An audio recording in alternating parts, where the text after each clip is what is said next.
اليوم باش نعملو شوربة أسهل منها ما فماش.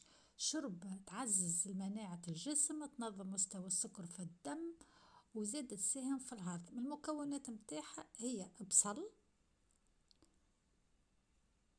سفناريا، الجزر، بطاطا حلوة.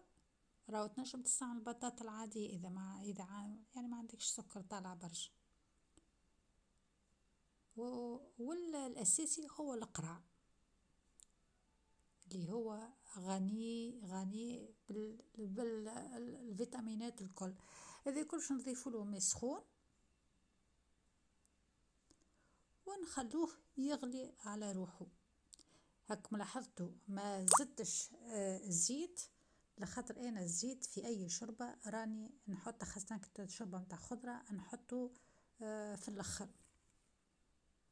هني الشوربه نتاعنا بدات تغلي، باش نضيف لها الملح، باش نزيد الملح، باش نزيد الكركم،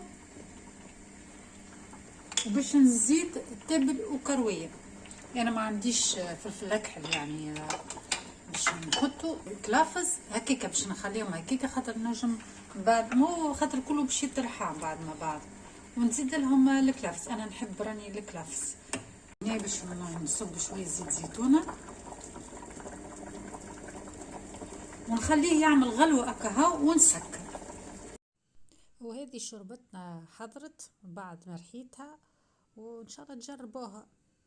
وهذه شربتنا بتاع القراع حضرت، وباش يكون فطور متوازن وكامل عملت معاه سلطة خضراء، خاطر الخضر لازم يكون طازجة موجودة في الفطور متاعنا، وزدت عليه بروتين حيواني اللي هو الحوت. والصحة والشفاء ليكم، وإن شاء الله تجربوها في أقرب وقت.